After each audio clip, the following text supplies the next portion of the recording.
essa manhã. Está acostumado só a fazer culto à noite, tá vendo? Vamos mudar isso. Irmãos, conhecemos o pastor Caleb, depois ele vai contar um clássico, vai contar a história dele. Espero que você seja ministrado e impactado como eu fui quando Deus usou ele para ministrar a palavra. É o pastor auxiliar lá em Goiânia, né? O Ministério Madureira, Ministério de Campinas. Conheci lá que o pastor Enai carregando a mala dele, fiquei lá uma semana por bênção. Então eu vi ele ministrando ali em Planaltina e convidei ele e estamos aqui, em nome de Jesus. Quero orar por ele. Transferir essa honra ao pastor presidente, pastor Samuel, vai orar por ele com mais propriedade, sendo pastor da igreja. Pai, em nome de Jesus, a tua igreja está aqui reunida. E nesse momento nós abrimos o nosso coração para este tempo determinado. Já adoramos o teu nome, já reconhecemos a tua grandeza, já fomos tocados pelo teu Espírito Santo. Agora chegou o momento, nesse tempo, no nosso tempo aqui, em que abrimos o nosso coração e o espaço para que o Senhor fale. Coloco diante de ti o teu filho, que tem estudado a palavra, tem meditado na palavra, tem navegado na palavra. Aquilo que o Senhor colocou no seu coração, na sua mente, para trazer para nós, faça-o de uma forma límpida.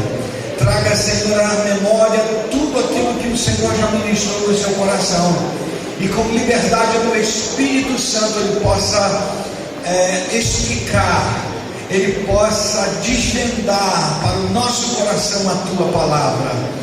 Eu, nesse momento, em nome de Jesus, quero repreender todo espírito de frieza, toda indiferença, tudo aquilo que vai atrapalhar o andamento da tua palavra, Senhor. Repreenda, dê liberdade a esse espaço, tira todo demônio, toda ação demoníaca deste lugar, para que todos nós estejamos aptos a receber a tua palavra, a sairmos daqui impactados por ti. Espírito Santo de Deus, eu tenho liberdade nessa hora, em nome de Jesus, amém.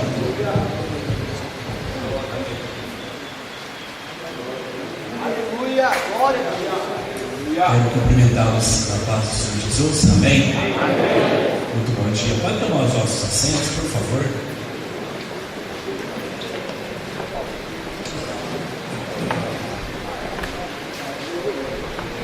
Eu quero louvar a Deus por ter chegado aqui em segurança.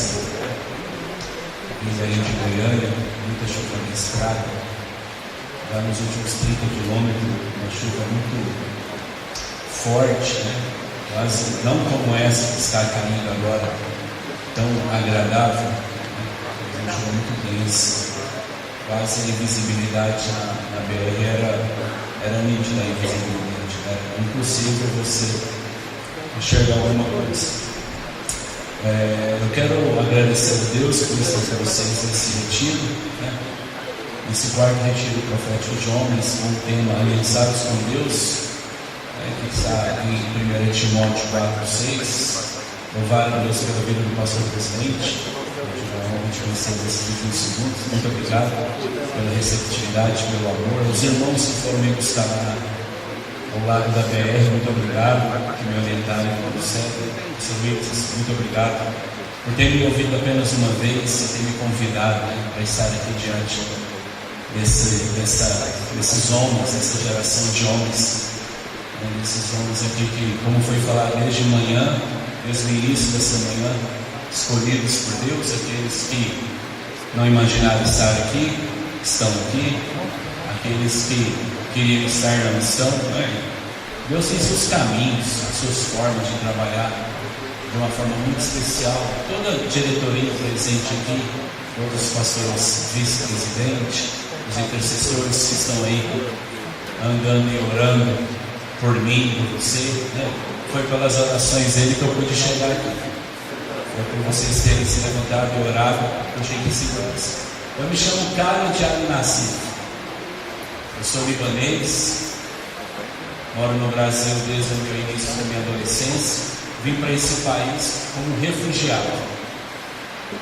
Eu congrego ali em Campinas, em Goiânia, na Assembleia de Deus Sede, como bispo ali, sou auxiliar da igreja, passo a auxiliar dos trabalhos locais da igreja. Tenho esse trabalho hoje, como estou fazendo aqui, e tendo a oportunidade de estar aqui compartilhando com vocês.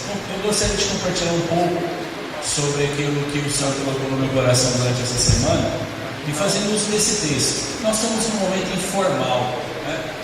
O momento geralmente da igreja é aquele momento que você só vê a boca do seu irmão, termina o culto, cada um tem que ir embora correndo para casa, porque no outro dia tem que acordar cedo, porque é dia preto na folha. Nós momentos como esses momentos informais, não são fáceis, né?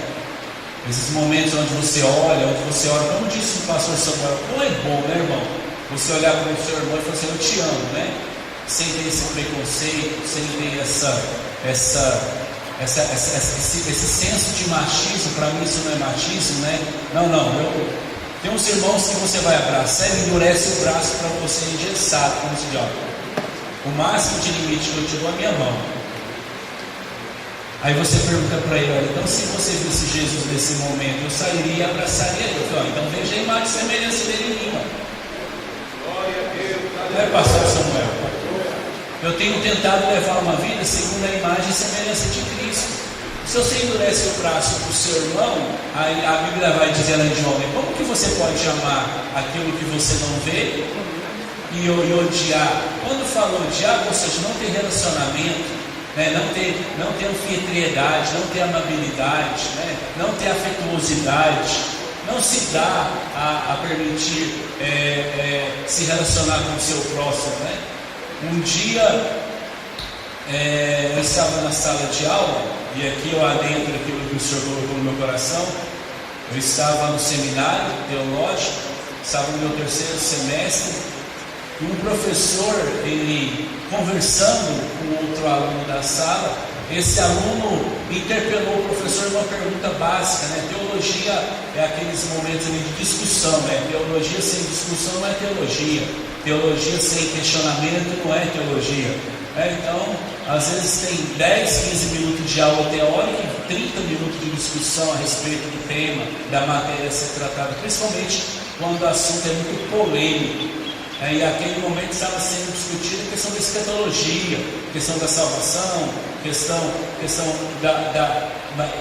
da linha arminianista que havia ali, do calvinismo que havia ali, né? Da linha da grande tribulação, pós-tribulação, pós-milênio ou não. E aí um aluno levantou da sala e disse, professor, os muçulmanos, eles serão salvos? Eles terão direito à salvação na primeira chamada? Ou como que o Senhor explica? Aí o professor, com a sua colocação, com o seu conhecimento, disse, olha, eu não acredito que os muçulmanos serão salvos ou serão arrebatados na primeira vinda de Jesus. Eu creio que eles passaram pela grande tribulação, eles sofrerão tudo isso em vista daquilo que eles fazem ao mundo cristão. Tudo isso em vista daquilo que eles fazem aos missionários. Tudo isso em vista daquilo que eles fazem com as pessoas das igrejas, né? Nós temos notícias que o mundo muçulmano queima igreja, queima pessoa, destrói igreja, persegue cristãos, fazem tudo isso. Então, eu não acredito que eles vão ser salvos, porque eles têm que pagar pelo que eles fizeram. E naquele momento, dessa aula, eu estava na sala, eu me contive no início, mas depois não teve como eu me conter. Posteriormente eu levantei a minha mão e o pastor e o professor do pastor também, ele olhou para mim e se lembrou que tinha um libanês, um árabe ali na sala, um refugiado. E eu disse assim, pastor, então o senhor quer dizer, professor, que tudo aquilo que eu tenho aprendido aqui nesses 3 semestres de teologia, toda a minha vida cristã que até esse momento eu tenho tido, tudo isso eu estou jogando por água abaixo, eu estou fazendo em vão. Então, o Senhor está falando que eu e a minha família, nós não vamos ter direito a sermos arrebatados, como diz Paulo na carta à igreja de Tessalonicenses, que não abrir e fechar dos olhos, né, o soar da última trombeta. Então o Senhor quer dizer que ao soar da última trombeta, eu vou ter que me acostumar e continuar aqui na terra. E aí ele se lembrou que dentro da sala de aula tinha um ex-muçulmano, uma pessoa que havia convivido dentro do islamismo há 19 anos. Ou seja, durante 20 anos praticamente da minha vida eu fui muçulmano. E naquele momento, por uma infelicidade dele, por não ter olhado quem eram os alunos, ele tinha deixado escapar uma resposta que estava no coração dele, revelando de verdade o que ele pensava a respeito dos muçulmanos.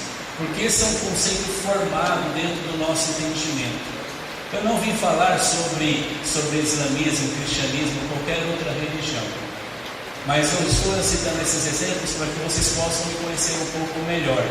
E aí na hora que ele se lembrou, eu falei assim: pastor, mas deixa eu te falar sobre um Deus. Se o senhor me permite, eu não quero tomar a aula do senhor nesse momento, mas eu quero falar sobre um Deus. Um Deus que amou o mundo de tal maneira que deu o único filho dele. E a partir do momento que ele deu o único filho, a Bíblia vai falar que ele amou o mundo de tal maneira que o seu filho foi levado a um madeiro, mesmo ele vendo o seu filho sendo crucificado, mesmo o seu coração se rasgando de dor por ter entregado o seu filho, ele entendeu que aquele propósito, o seu filho estar morrendo na cruz, era para que não houvesse distinção de raça, nem de tribo, nem de religião, não houvesse mais a separação, como os homens separavam-nos, como os homens tinham prazer de nos deixar separados, e como a própria lei e outras coisas, dogmas, nos separavam. E quando ele morreu na cruz por nós, e ao derramar do seu sangue, ele estava sacramentando, o professor, essa desunião.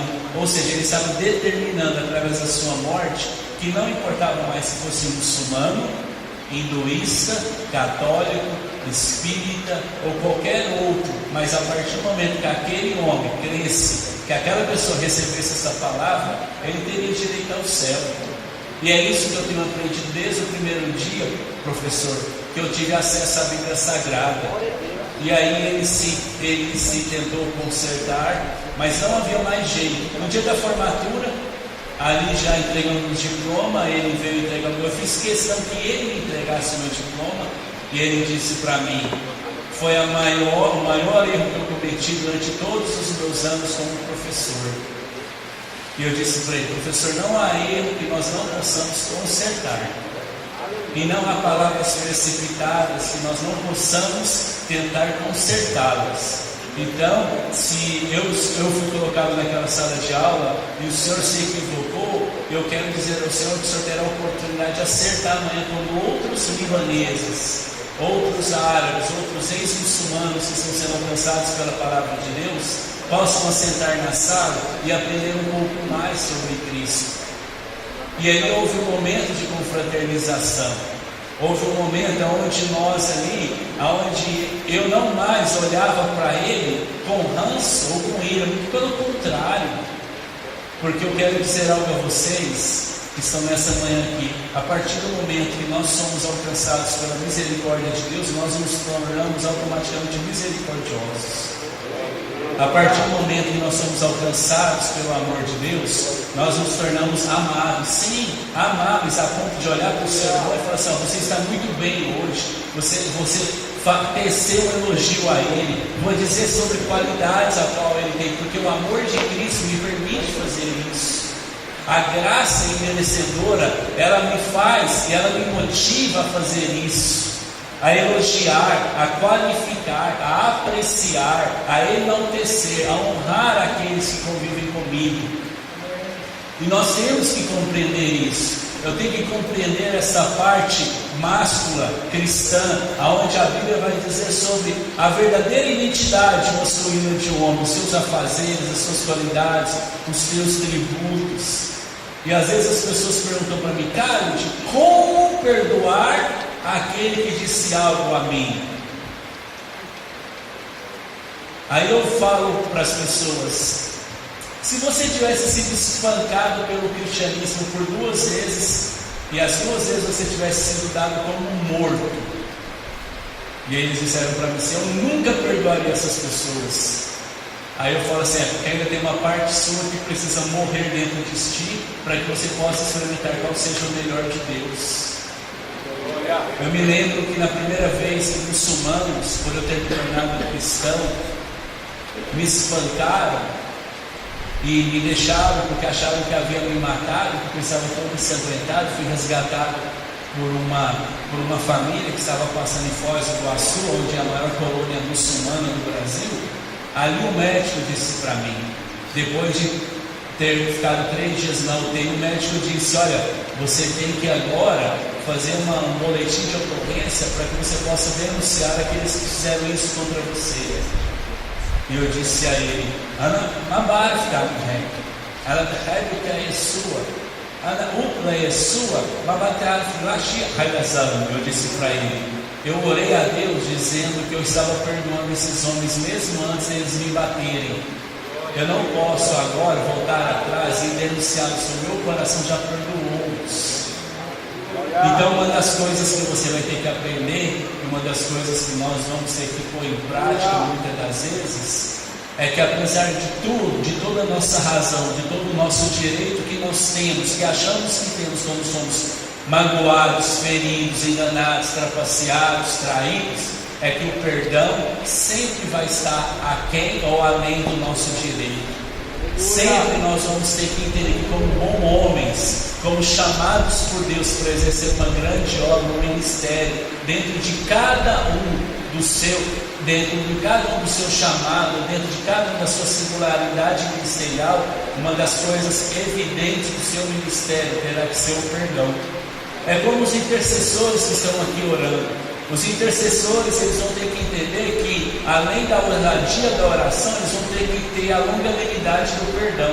Porque eles vão orar por pessoas, clamarem por pessoas, e essas pessoas que eles estão orando, clamando, nunca vão conversar com eles. E às vezes vão passar por eles e nem saudá-los. Mas o que vocês, intercessores, que têm que entender, que além da ousadia da oração, vocês vão ter que ter a longanimidade do perdão. Vão ter que entender que vão ter que perdoar a quem vocês olham e nem olham para vocês.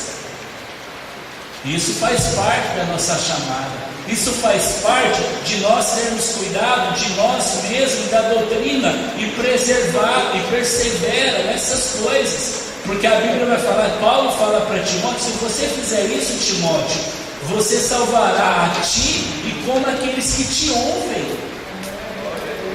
O exercício ministerial e o exercício de dons e talentos, ele é representado por uma gama de coisas, de uns princípios que são princípios elementares.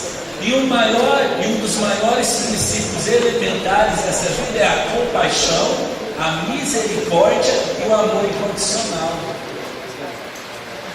Porque se eu exercito muito bem o meu talento de cantar, de pregar, ou de orar, ou de exortar, mas se eu exerço muito mal a minha longanimidade, a minha misericórdia, a minha compaixão para com o meu próximo, alguma coisa está errada.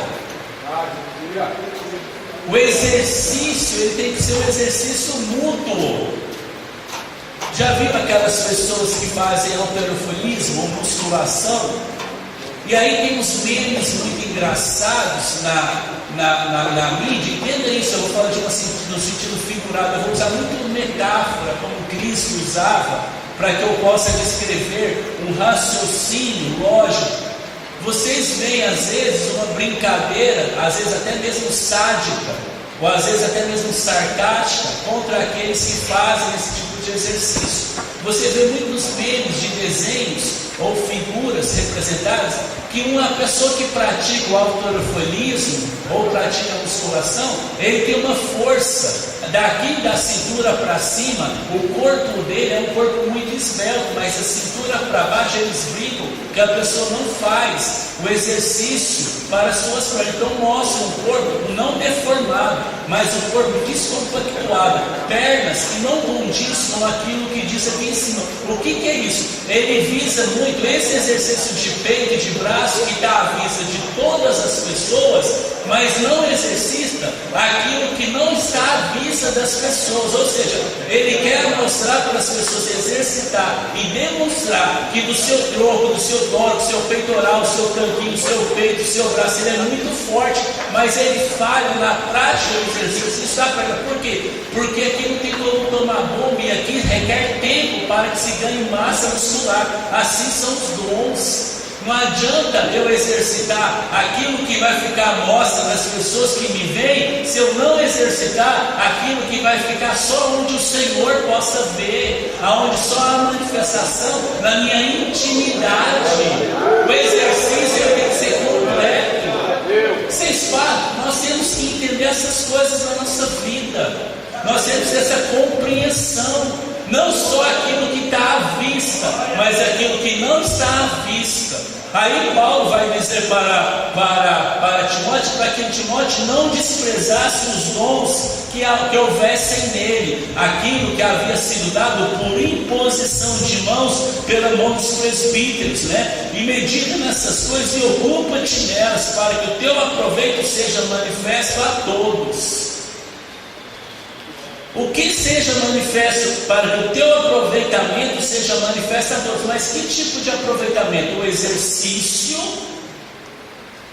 a prática, a dedicação e a continuidade àquilo que é os princípios elementares de uma vida cristã.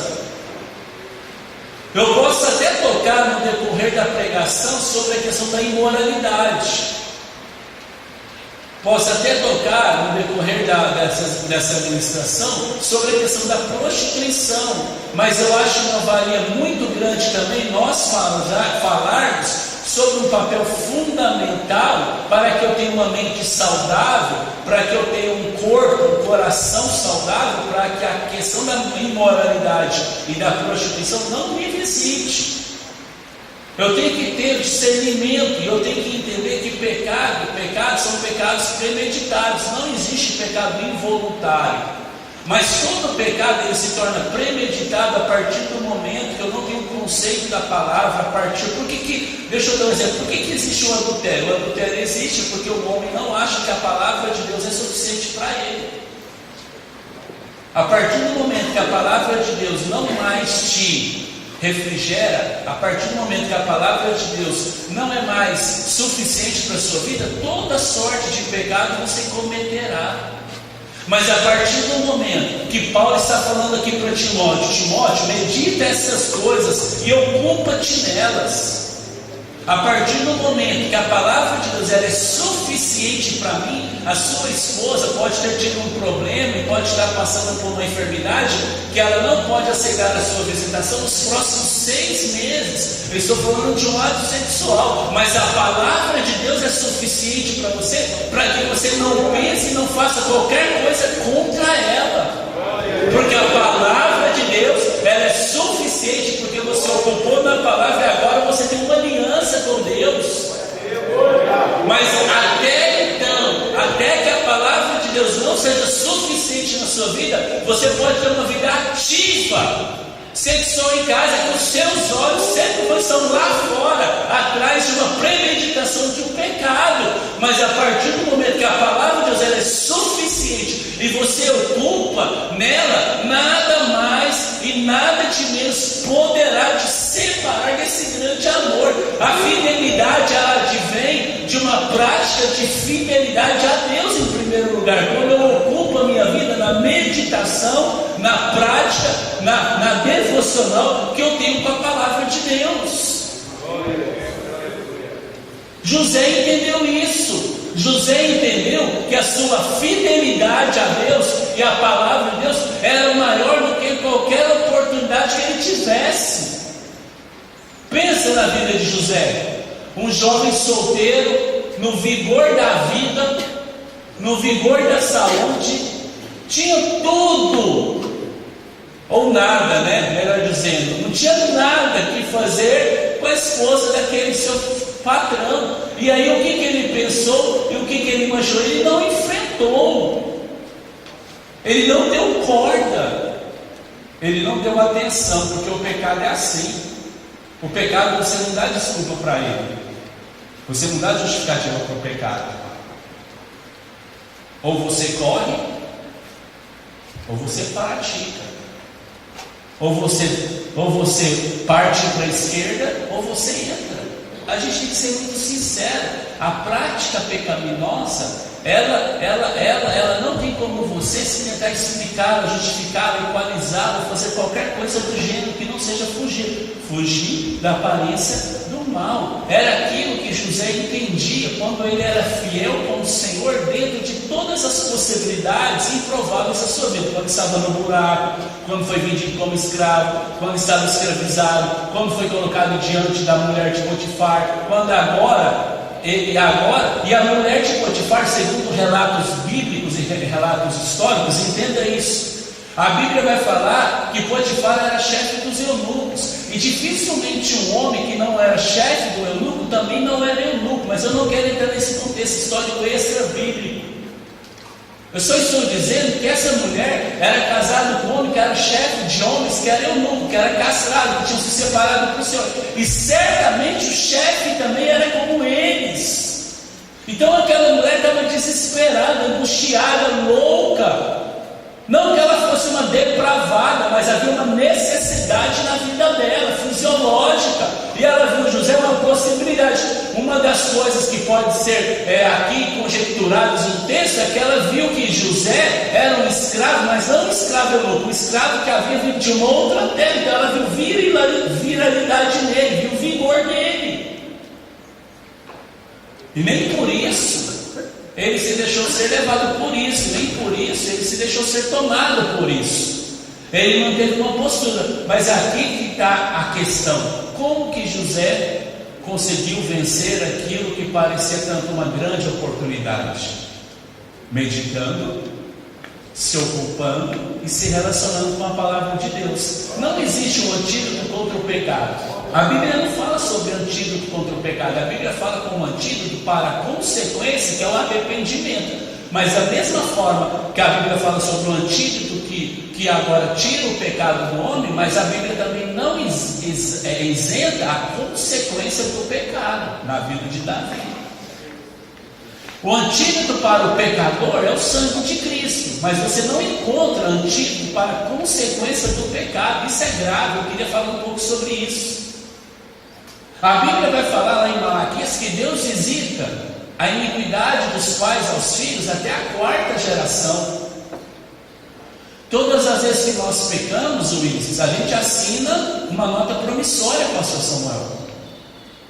E antigamente, aqueles que trabalham no comércio, e nós quando chegamos no Brasil, pastor Samuel, meu pai ainda não conseguia falar o português, eu estava inserido na escola, meu pai esperava eu chegar na escola para que eu ficasse atrás, e meu pai com aquela sacola enorme e grande vendendo as coisas, e eu atrás. Aí eu falava: pai, deixa o filho me chanta. Eu falei: pai, o que tem hoje na bolsa? Meu pai falou: fui batalhão, fui amis. E eu saía nas ruas, nós íamos nas periferias da cidade que nós morávamos, meu pai com aquela bolsa pesada, e eu atrás oferecendo para hoje tem calça, camisa, e chegava na casa das pessoas. Quando a pessoa não tinha o dinheiro para nos pagar, aí tinha uma nota promissória. Hoje você não vê mais nota promissória, porque a própria lei e a própria fórmula da Constituição tirou um pouco a nota promissória. Por quê? Vou explicar um pouco para você sobre a nota promissória. Quando uma pessoa não pagava, o titular da nota promissória não pagava, algumas notas promissórias vinham assim, ó, titular e avalista embaixo. Geralmente, o dono da nota promissória, quando ele não pagava e o avalista não pagava, sabe quem pagava? O filho. Porque a nota promissória não é igual o boleto bancário, que se o dono não pagar, tem que pôr o nome do dono no SPC ou no Serasa. Não. A nota promissória buscava até a 4ª geração. Isso foi tirado do nosso meio. Foi tirado por coisas, por leis que foram elaboradas, foram agora leis mais brandas. Mas quando um pai não pagava a nota promissória, recaía sobre o seu filho. É o que a Bíblia fala sobre a visitação da iniquidade aos pais, da 1ª até a 4ª geração. É aquilo que Paulo vai dizer que ele, quando ele foi sacrificado na cruz do Calvário por nós, foi cravada na cruz uma cédula. Cédula não é dinheiro, é uma nota promissória que nos condenava. Ele está dizendo que lá, quando ele foi morto na cruz, uma cédula, ou que cédula é essa, cara? No original, nota promissória, foi cravada na cruz, uma cédula que condenava a mim e a toda a geração posterior à minha. Então, pai, mãe, filho, tio, avô, quando você peca, o pecado não para em você. O pecado acompanha. Já ouviu falar sobre maldição hereditária? Que é um questionamento. Eu não acredito em maldição hereditária. Eu também não acredito em maldição hereditária. Eu acredito em consequência do pecado hereditário, porque a Bíblia me fala isso. Em maldição hereditária, meu avô divorciou, minha mãe eu divorciei, meu pai divorciou, eu também divorciei, toda a minha família é divorciada. Não. A partir do momento que você assume uma aliança com Cristo, a Bíblia vai falar que Ele visitará de misericórdia até a milésima. Mas a partir do momento que não há essa aliança, como o pastor Júnior disse sobre quebra de aliança que nós tivemos através de um ato profético e uma renovação de uma nova aliança, agora a partir do momento que essa quebra de aliança não, como que há caso dessa quebra de aliança? A partir do momento que eu não mais pratico aquilo que eu confessei, porque seria eu dualidade de caráter e duplicidade de personalidade se eu continuasse a praticar aquilo que foi confessado ao altar aqui. Eu só vim fechar com uma palavra aquilo que vocês já fizeram nesse momento profético. Só isso. Eu só vim cumprir a palavra e dizer a vocês aquilo que vocês fizeram. Não voltemos a fazer aquilo que confessemos. Bendito o varão que confessa o seu pecado e o deixa. Não podemos mais trazer uma inquisição espiritual para a minha família. É a mesma coisa de dízimo. Deixa eu falar, às vezes é um assunto bom. O pastor Samuel não me falou nada, o Wilson não falou nada. Cara, só vem traz uma palavra. Deixa eu te falar algo. Você acha que quando você dizima na igreja, é você que vai colher o dízimo? Não! Não! Literalmente não. Aprenda, o dízimo é o futuro da sua próxima geração. Porque aquilo que é Deus já está te dando. Entenda, no reino espiritual, que o dízimo é a semente para a sua futura geração. Eu sou o Deus de Abraão, eu sou o Deus de Isaac, eu sou o Deus de Jacó. Deus pegou Jacó, pegou Isaac e falou: por causa de Abraão, por amor a Abraão. Sabe qual foi o segredo do ministério vindouro de riqueza da vida de Isaac e Jacó? E olha que Jacó foi quase rico, foi 3 vezes mais rico do que seu avô. Sabe qual foi o segredo de riqueza de Jacó, de Abraão? Quando ele pega o dízimo, escute isso, e leva para quem? Para quem? Irmão, sabe quem vai se tornar um dos homens mais ricos? Jacó. Sabe por quê? Mas você olha assim, cara, espera aí, Jacó trapaceou. Escute, por favor, vamos entender um pouco sobre reino espiritual. Jacó trapaceou, Jacó usurpou, sim ou não? Sim ou não?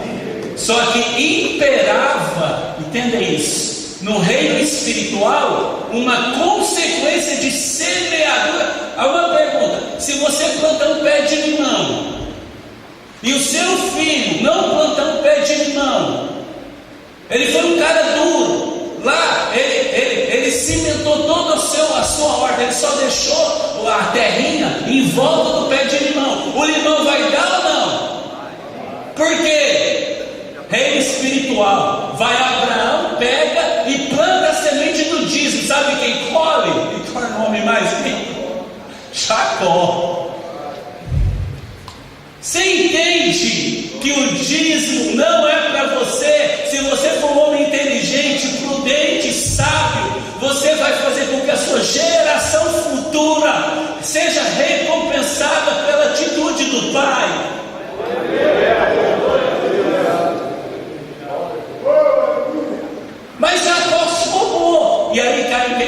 pastor falou: e agora? Vai aonde? Vai aonde? José. Irmão, sabe por que o islamismo domina o mundo hoje? Escute isso. Sabe por que hoje são 1.836.265.000 muçulmanos no mundo? Só no Brasil são 6 milhões. Porque eles entenderam o segredo nosso, que a geração futura é mais importante do que a geração atual, que a geração posterior é a que vai dar continuidade àquilo que eles estão fazendo, àquilo que eles estão começando, o que eles fazem, investe. E nós vamos falar sobre isso nessa manhã. Investe como, Khaled? Investe quando com 8 anos de idade eu já orava 5 vezes ao dia com meu pai. Investe quando com 13 anos de idade eu já havia decorado o Alcorão. Investe onde eu tinha que fazer um jejum de 30 dias no ano com meu pai durante o mês do Ramadã, que é o mês sagrado, é o mês de santificação dos muçulmanos. Então o filho, quando cresce dentro desse ambiente de oração, de leitura do Alcorão e de jejum, quando ele se torna adulto, dificilmente ele sai da religião. Você não vê muçulmano desviado. Você era o que? Eu era muçulmano, agora eu sou desviado. Não! Por quê? Porque eles entenderam e eles compreenderam o reino espiritual, não o reino espiritual nosso, mas eles compreenderam como que o mundo espiritual caminha, como que a preservação e a manutenção da religião, o que ela precisa para se solidificar. Você entende que todas as vezes que você faz um ato de bondade concernente à palavra, você tem que esquecer recompensa para você. Eu não posso mais ser avarento ou ser egoísta e passar a olhar só para a igreja de hoje. Eu não posso ir ao gasofilaço, ir à frente ou fazer qualquer voto a Deus mediante apenas o meu benefício, sendo que tem pessoas comigo que participam dessa aliança a qual eu estou fazendo. Eu não posso ter esse entendimento que apenas eu vou ser o beneficiado sobre aquilo que Deus está fazendo. Paulo fala para Timóteo: se você proceder bem, se você fazer tudo isso certinho, você salvará a ti e salvará todos aqueles a quem te ouvem, aqueles a quem está contigo. Nós temos que compreender isso. Um futuro de uma geração nas minhas mãos. Eu tenho dito isso. Você, tirando esses jovenzinhos que estão aqui na frente, que precisam ser findados, que precisam ser estruturados, e outros jovenzinhos que foram lá, tirando essa gama de jovens que a Bíblia fala de neófitos. O que é neófito? Neófito não é todo, não, irmão. Novos na fé. Neófito, novos na fé, estão sendo inseridos na nossa história agora. Tirando qualquer um de nós aqui, você amanhã tropeça, você sabe levantar, mas a futura geração não. Os que estão vindo não sabem o que é isso.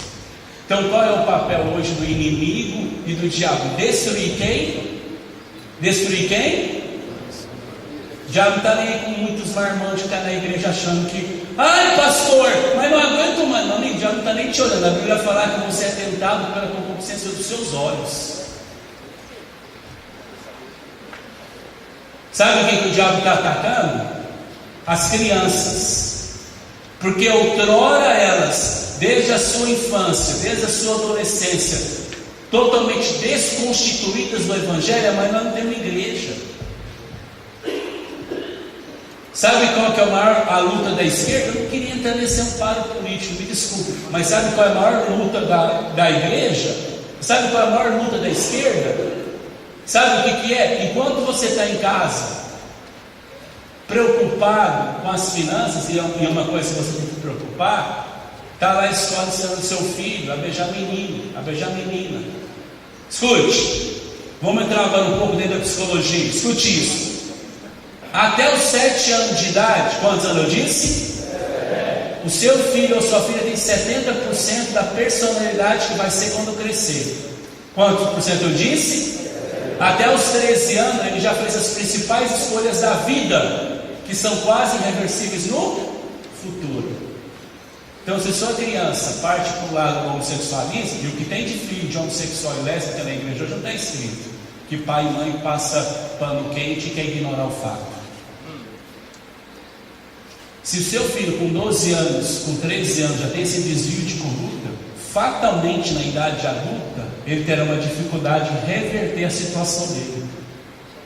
Então você que está estabelecido, você que está firme, que veio aqui à frente, fez tudo isso, glória a Deus. Irmão, você não tem noção do que você fez aqui à frente hoje, ó. Você não tem discernimento do que você se comprometeu aqui na frente hoje, quando o pastor, o vice-pastor, o presidente, chamou vocês à frente e fez vocês fazerem um ato profético. Eu creio e que quero acreditar que vocês vieram à frente, não porque ele disse, mas porque o Espírito Santo convenceu vocês de virem, e de vocês confessarem a mazela, de vocês confessarem os pecados, porque todas as vezes que você comete um pecado, todas as vezes que você adultera, todas as vezes que você prostitui, e adulterar não estou falando do ato em si, todas as vezes que você comete a promiscuidade, todas as vezes que você comete qualquer tipo de sorte de pecado, você não está comprometendo apenas você, seu filho, a sua filha, a sua casa, porque eu estou dando o quê? Legalidade, eu estou dando brecha. Agora, um trabalho da esquerda, e agora, para fazer o quê? Para fazer com que o gênero familiar seja tirado do meio da sociedade. A família não vai mais existir. Não existirá mais a escolha. Não existirá mais a instituição família. Porque estão aí degradando. A última discussão agora foi suspensa pelo bate-boca que deu, porque a esquerda ela está sinistramente endemoniada. Sinistramente endemoniada, porque ela não aceita que a família, que o cerne da família seja mantido, que a família contemporânea e tradicional seja mantida. Irmão, existe um trabalho agora não há alguns anos, mas agora que veio na evidência. Escute, onde professores e professoras ensinarão os nossos filhos não somente a ideologia de gênero de uma escolha, mas até mesmo um ato sexual. Agora eu te pergunto,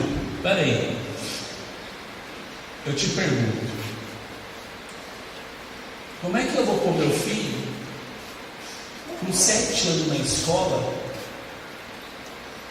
e ele vai aprender sexo? Que papo é esse? Da minha filha agora na escola ser tocada?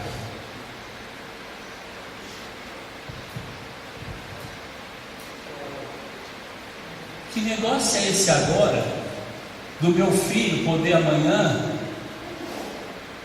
ter a liberdade de escolher o sexo que quer ser? Que história é essa agora, na escola, ter banheiro unissex agora? Onde agora a pedofilia vai ser legalizada.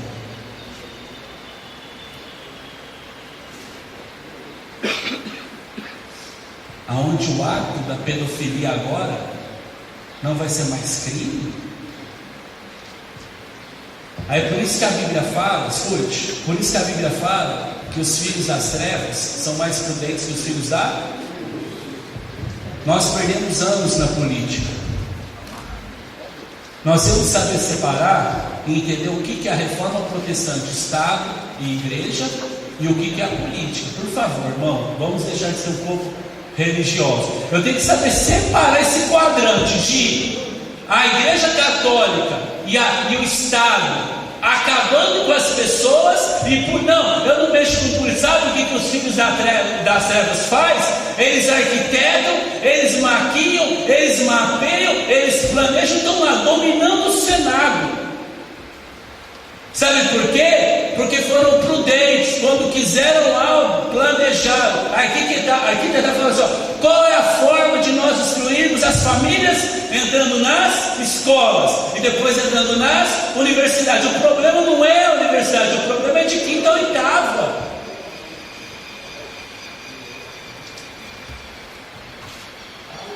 Entende o que eles estão fazendo? Mas eu tenho um antídoto para isso. Nós temos algo que é uma cura para isso, que é algo que pode ser arrancado, pode ser tirado, pode ser extraído do nosso meio. Quando homens de Deus, quando profetas, quando sacerdotes, quando apóstolos, quando pastores, evangelistas se levantarem com autoridade, tomados por Deus, cheios do Espírito Santo de Deus, dizendo: a minha família é do Senhor Jesus, e eu estou fechando as brechas da minha família, não aceitando mais isso. Escute, Deus se revela a Gideão, Juízes 6, capítulo 11, e o anjo do Senhor veio e se sentou debaixo do carvalho que estava em Ofra, que pertencia a Joás, o abzerita, e o seu filho Gideão estava malhando trigo no lagar para pôr a salvo dos midianitas. Então já está lá Gideão, amedrontado, corrido dos midianitas, porque eles estavam querendo matar ele. Versículo 12, o Senhor disse a Gideão: o Senhor é contigo, homem valoroso. Eu falei assim: peraí, o Senhor é comigo? Não. O que é feito do Deus de sinais e maravilhas que os nossos pais nos contaram, que fez o povo de Israel sair do Egito e nos trazer para cá? Agora o Senhor nos desamparou e nos entregou nas mãos dos midianitas. Versículo 13: vai nessa tua força que há de livrar Israel das mãos dos midianitas. Versículo 14: como poderei eu livrar Israel das mãos dos midianitas, se eu sou o menor da minha casa e a minha família mais pobre de Manassés? Versículo 15: já que eu estou contigo, ferirás eles como se fosse um só homem. Escute. Deus quer fazer uma aliança com Gideão, só que Gideão está se esquivando da aliança, dizendo: mais pobre, o menor, fazendo drama, vitimismo. E aí Deus vem com força e com veemência e diz. E aí depois em versículo 15, quando Deus diz para ele: vai, eu irei contigo. Quando ele fala isso, Gideão fala: espere aí. Gideão vai lá na casa dele, prepara o altar. Quando ele põe a comida, o cozido, o cabrito no altar, o fogo de Deus vem e consome aquilo. E aí ele fala assim: ai de mim, porque eu vi Deus. Escute, na segunda vez, antes da grande comissão, primeiro o reconhecimento e a aliança que Deus faz com Gideão. Está aqui estabelecida uma aliança entre Deus e Gideão. O altar, olha tanto que isso é profético. O altar, pastor Samuel, quando ele traz as coisas para o altar, é a aliança de Gideão com Deus. A aliança feita, Deus aparece para ele pela segunda vez. Gideão, aliança feita? Beleza. Confessou o pecado? Ótimo. Abandonou? Abandonei. Tem uma coisa, o que é? Lá na sua casa tem um altar a Baal. As coisas velhas, você vai lá e arranca o pescoço e quebra tudo, manda tudo embora. Não quero mais dividir a sua casa com nada. O que tiver lá, você põe fogo e manda embora. No outro dia, o pescoço do Deus Baal está cortado. Aí passam a chamar Gideão de Jeroboal, aquele que contenda contra Baal. Primeiro, a aliança de Deus com Gideão. Segundo, a aliança de Gideão com...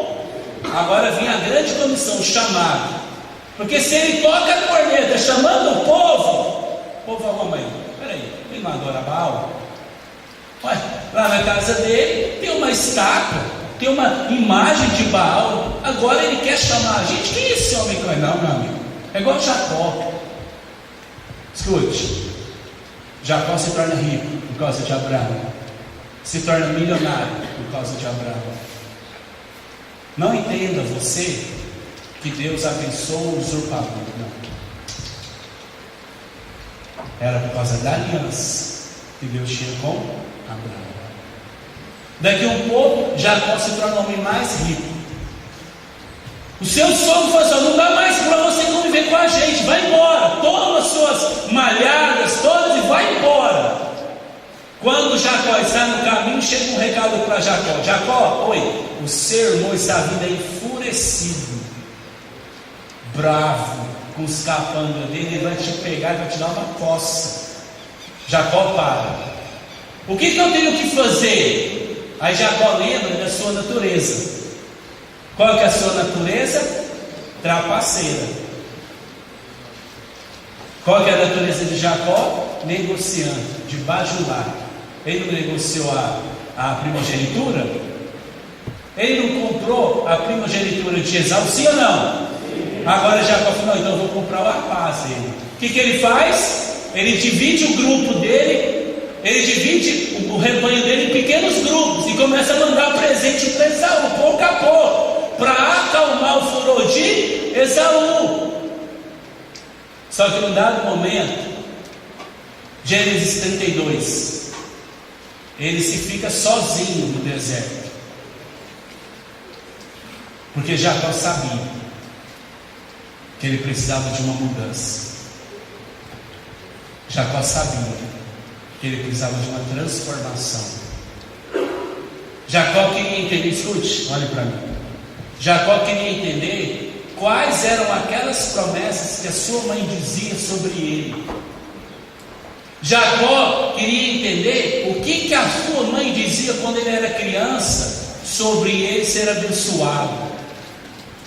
Jacó manda todo mundo embora, a comitiva vai ao encontro do seu irmão. Lá na frente, Esaú está recebendo a comitiva. Cada hora uma comitiva com um servo armado para proteger ovelhas, cordeiros, bois e as esposas dos filhos chegando. E Esaú vendo aquilo, mas ele não via Jacó. Daqui a pouco Jacó está lá perdido não, está lá parado, Val de Jaboque.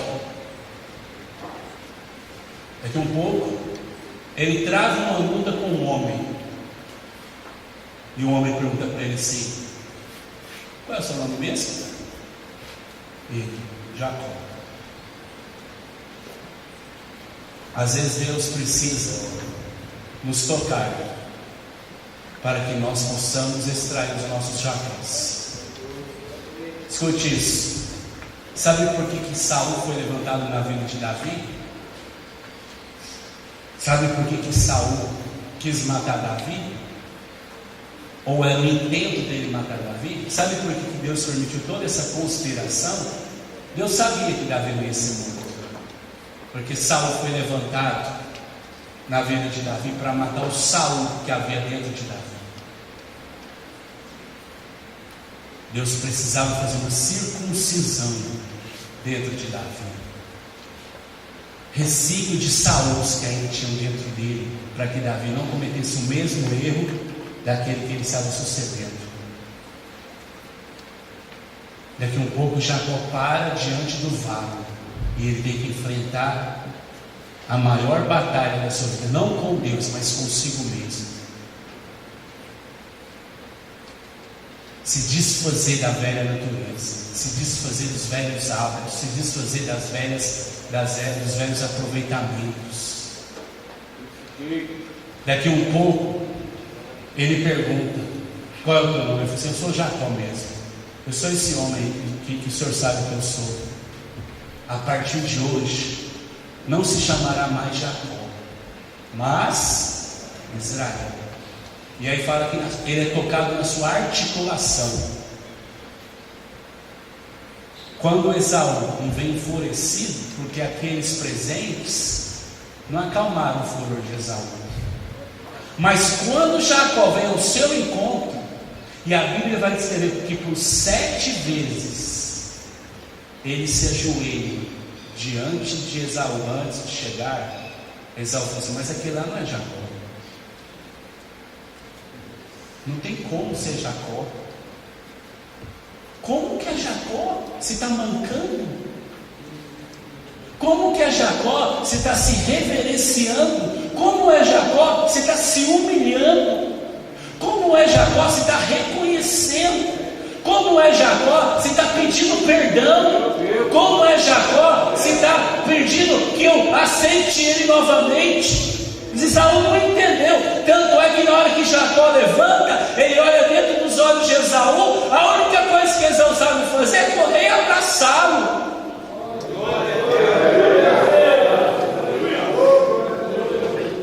Escute, às vezes Deus prefere ferir-nos e nos levar manco para o céu do que nos deixar saudável andando errante pelo deserto da vida. Às vezes prefere Deus ferir alguma área da sua vida do que você se ensoberbeça amanhã. Escute, olhe para mim. Eu vou usar uma base bíblica. Sabe por que Deus não enriquece a muitos? Para que esses muitos amanhã não abandonem o Senhor. Sabia disso?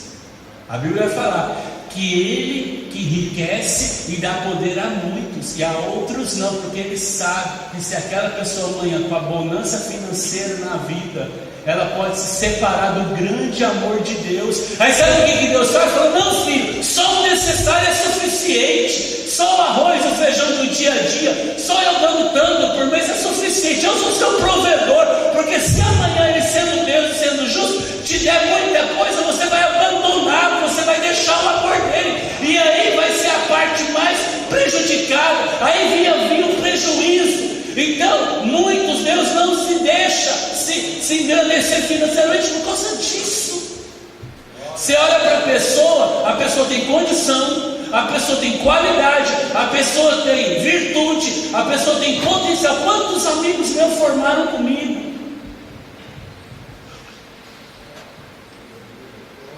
Eu me formei pela Universidade Federal de Uberlândia em Administração de Empresas, fiz pós-graduação em Comércio Exterior. Meu último emprego foi trabalhando na mineradora Anglo América, de nióbio lá em Catalão, que agora foi vendida por uma empresa chinesa. Escute isso. A empresa me contrata, eu passo por 6 entrevistas, 3 por telefone e 3 pessoalmente. Quando eu estou trabalhando, quando eu chego no ápice da minha carreira, o supervisor da minha área falou assim: cara, o salário aqui é 6.800, mais 1.100 de ajuda de custo de moradia, porque eles estavam me trazendo de Uberlândia para a cidade de Catalão, mas isso, eu comecei a fazer soma na minha cabeça. Gente, eu nunca pensei em ganhar isso. 3 meses depois, eu estava trabalhando. Deus falou assim para mim: eu quero o seu trabalho. Eu falei: Deus, eu estudei 8 anos da minha vida, e agora o Senhor me pediu o meu trabalho. Eu falei assim: eu quero ver onde está o teu coração. Onde está o teu coração?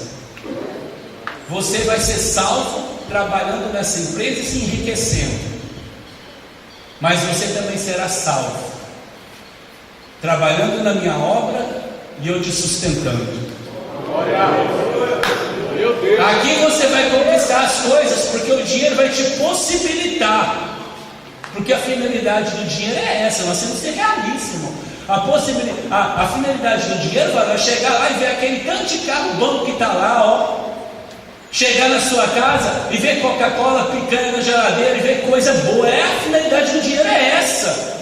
E ele falou assim: ó, você vai comprar coisa, você vai conquistar as coisas porque é seu direito, mas aqui sou eu que vou te dar as coisas. Sou eu que vou prover sua calça, o seu sapato, o seu terno, a sua Bíblia e a sua comida. Aqui você vai poder viajar para os lugares que você quiser, e aqui eu vou te levar para as nações que eu quiser. E eu falei assim: Deus, agora está difícil. O Senhor me colocou numa situação que não tem como eu fazer outra escolha que não seja a tua obra. E eu entendi que de repente esse caminho, eu fui maduro e humilde para entender isso, que esse caminho poderia impedir de eu viver aquilo que eu estou vivendo hoje. Escute.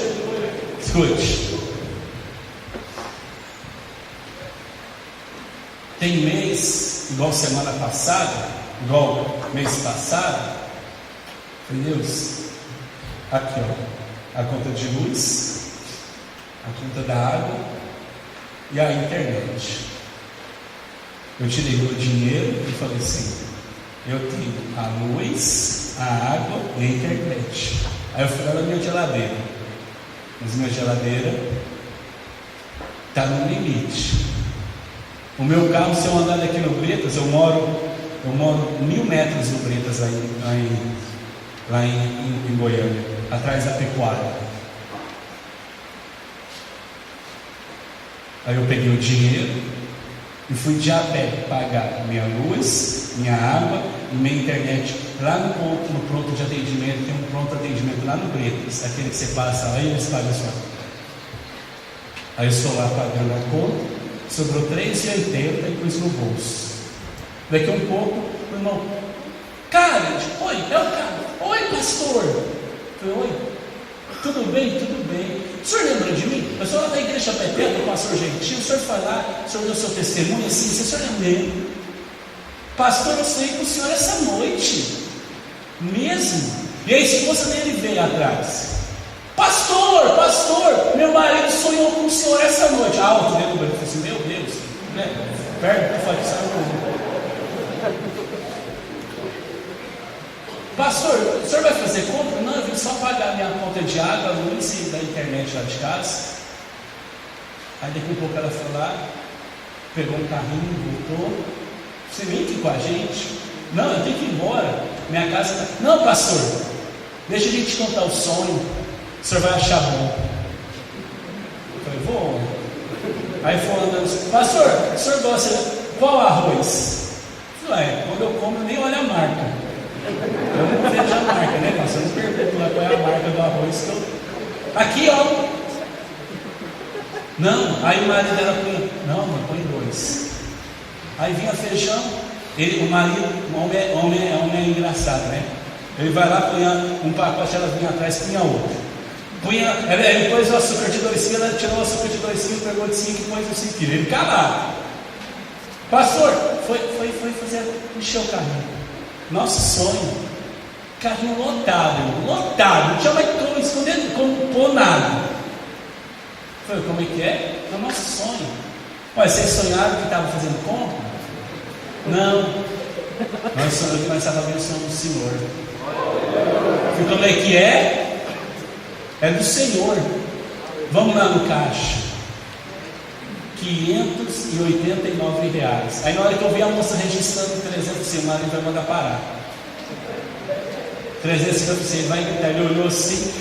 A mulher sorridente olhando para a caixa registradora como se estivesse comprando um sapato. E o marido pensando, por que eu fui sonhar essa noite com ele?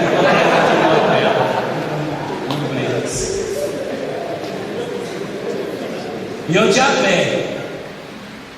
Pastor, cadê o carro do senhor? Eu falei, se eu tivesse indo de carro, nem teria como eu voltar para casa.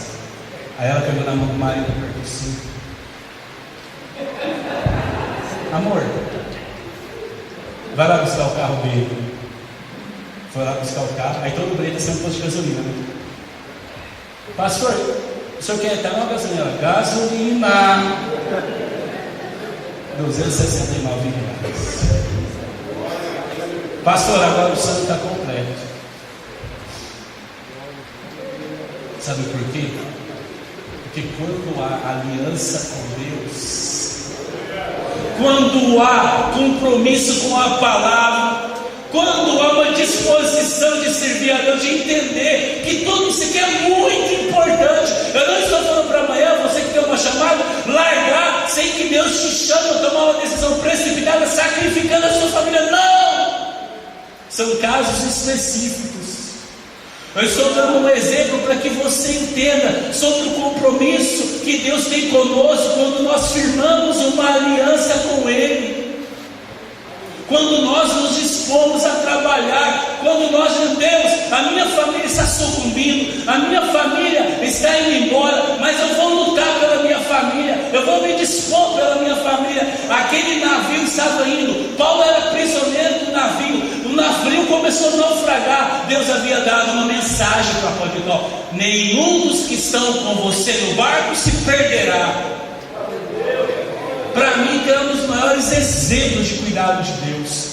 Deus está falando: vocês vão perder as coisas materiais, vocês vão perder a embarcação, vocês vão perder as coisas que vocês acumularam, mas vocês não vão perder as vossas próprias vidas. Vocês não vão ser sucumbidos e nem naufragados das suas próprias vidas. As vossas próprias vidas será mantida e conservada.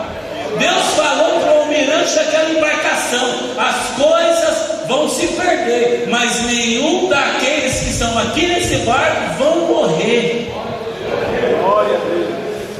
E é isso que nós temos que compreender. Escute isso. Eu sou expulso da minha casa, pastor, por ter se convertido ao cristianismo. Expulso.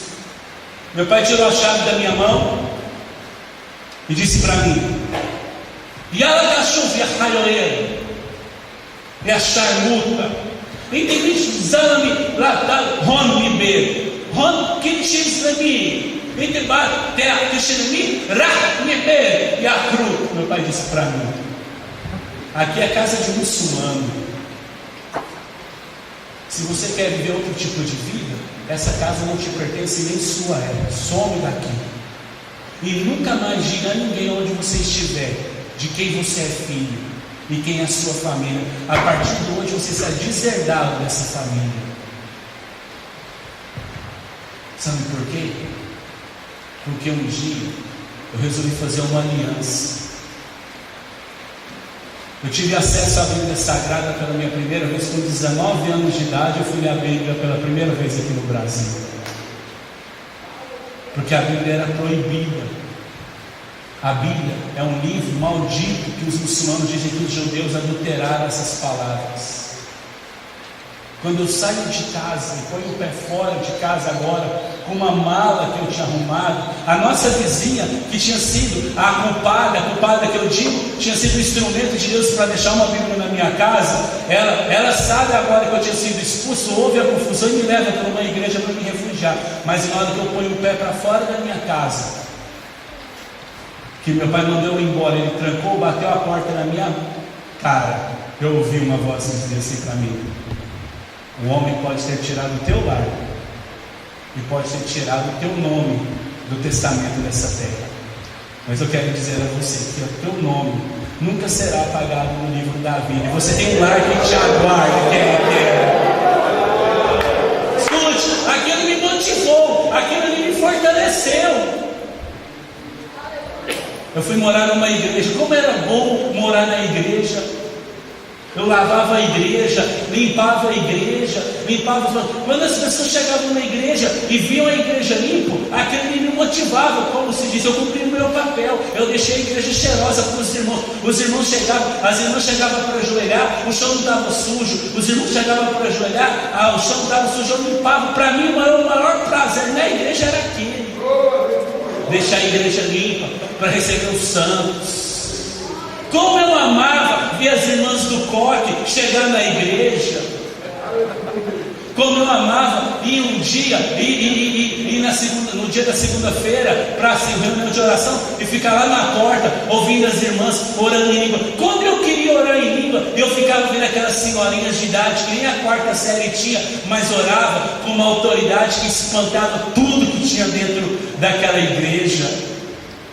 Um dia eu estou dentro da igreja, lavando a igreja, e o meu coração chorando pela minha família, entre uma irmã, a irmã Almerida. A irmã Almerida entra dentro da igreja, ela vem para o meu lado, ela coloca a mão no meu ombro, começa a orar em língua e diz assim: ser fiel a mim, não desfaça a aliança que fiz contigo, não vá nem para a tua esquerda e nem vá para a tua direita, obedeça a minha lei e se coloque debaixo da minha voz.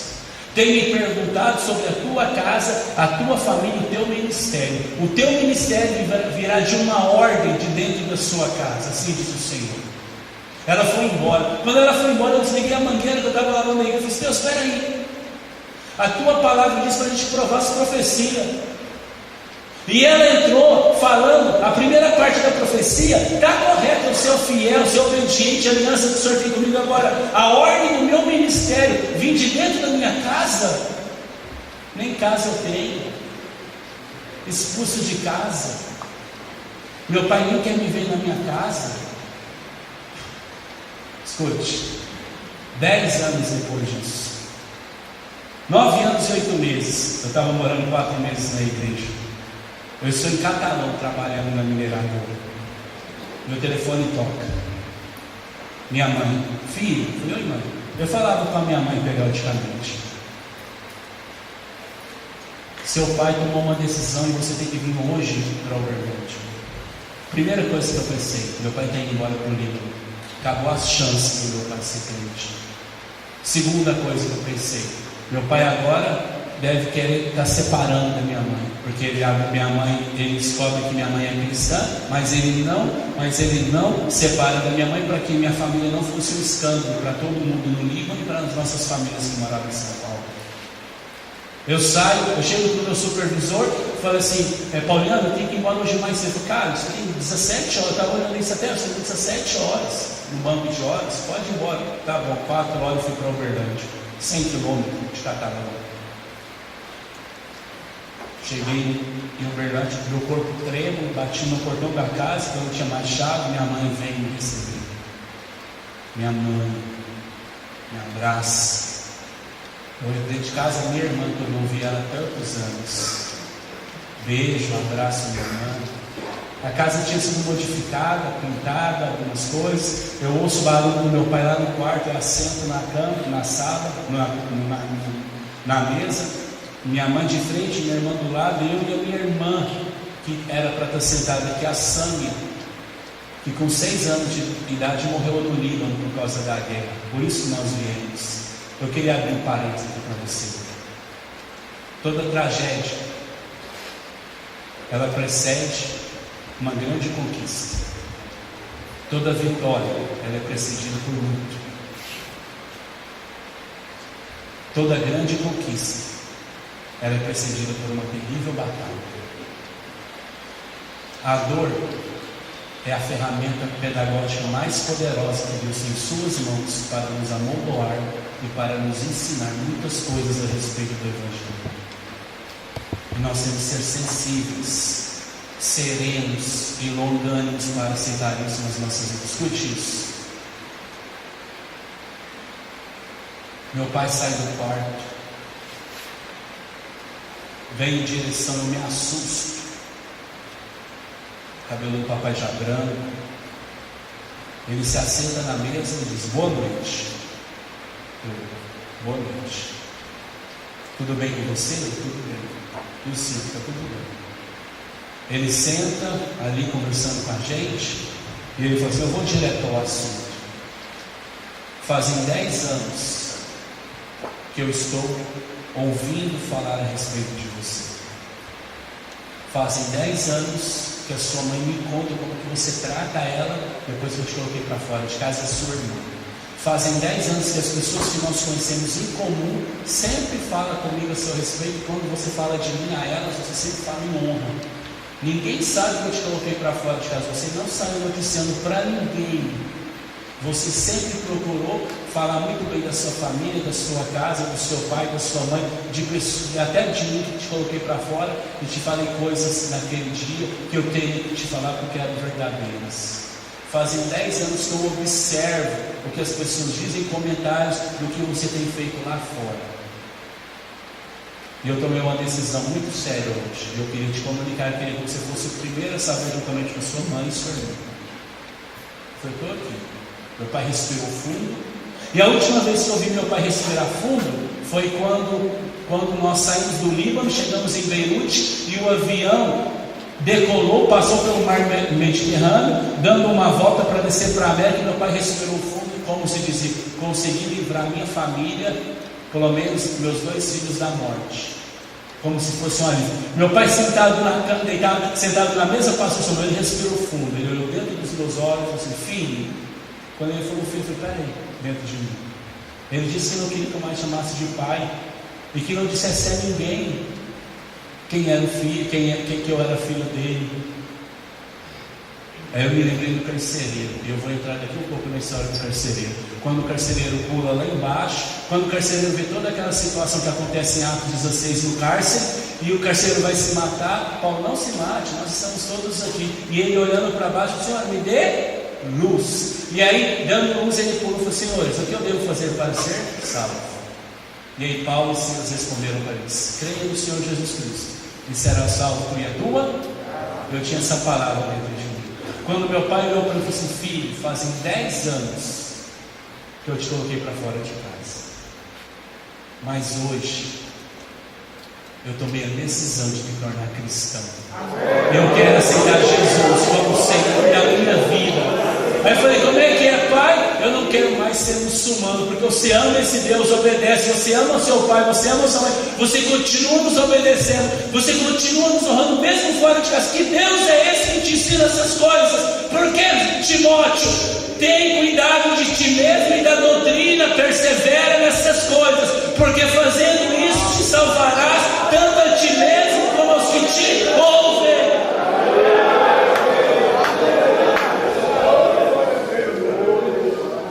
Eu quero ser crente. Ajoelhe aqui, papai.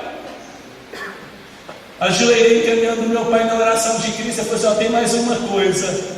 É o quê? Pode sair do seu trabalho. Por quê, pai? Pode viver para Deus. Pode viver o ministério que Deus tem para a sua vida.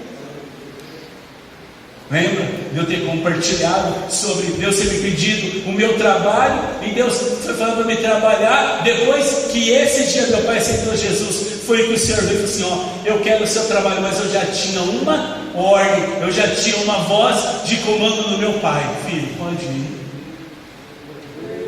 As pessoas olham para mim e falam assim, nossa cara, deixa eu testemunho. Eu falei que vocês não conhecem meu pai, 70 anos no islamismo. E há 3 anos foi aniversário dele agora em outubro. Eu fui para Uberlândia vê-lo. Quando eu estou indo embora entrando no carro, ele falou, espera aí.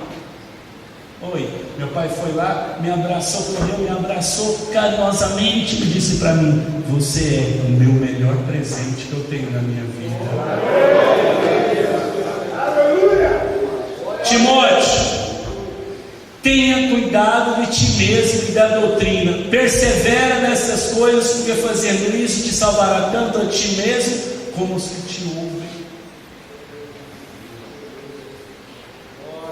É tempo de nós revolucionarmos, é tempo de nós sermos autoridade da palavra, é tempo de nós termos o cuidado com aquilo que nós fazemos, com aquilo que falamos, com aquilo que pensamos. É tempo de nós nos santificarmos. Santidade não é você ir para um mosteiro isolado do mundo, como os antigos iam, e se isolar do mundo e descia só nos dias de sermões, pregava o sermão e voltava. Isso não é ser santo, muito pelo contrário, isso é você refugiar das suas responsabilidades aqui. Santidade não tem a ver com isolamento, muito pelo contrário. Santidade tem a ver com viver a doutrina, viver a palavra, assumir responsabilidades, assumir aquilo a qual nós somos outorgados e aquilo que é nosso, e expressarmos.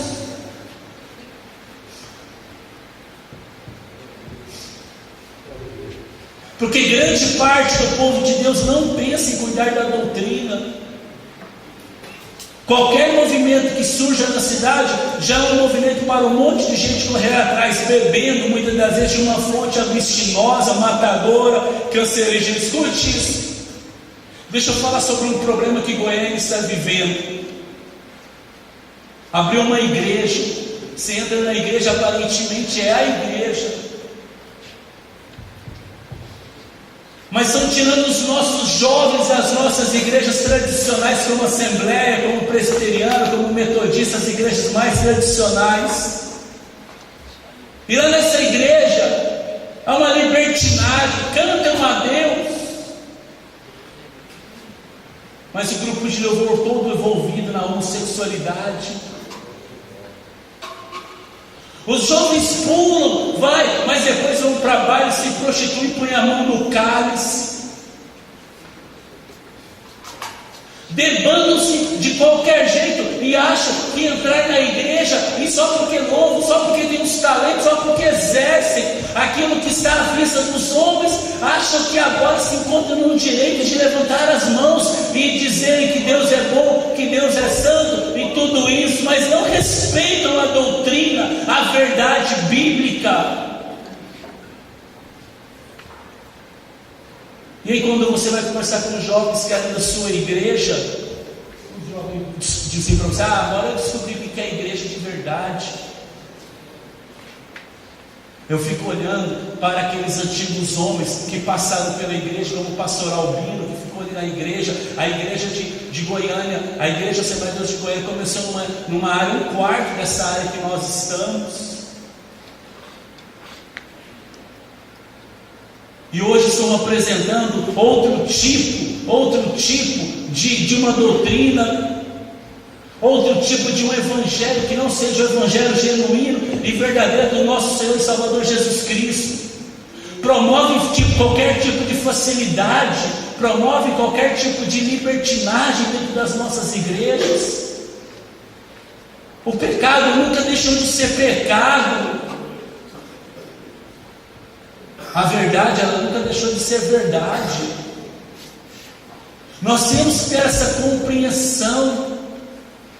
Nós temos que ter essa humildade e essa serenidade de assumir uma responsabilidade. Irmãos, essa aliança a qual nós estamos mencionando e ao qual você mencionado durante esses 2 dias e meio, como foi mencionado pelo pastor aqui no início dessa manifestação aqui de manhã, desse trabalho, desse culto, o que nós temos que dizer que é uma aliança muito séria. Lembra? Eu vou voltar no prisioneiro, eu vou voltar no carcereiro. Atos 16 vai falar que Paulo e Silas são açoitados e são lançados no cárcere.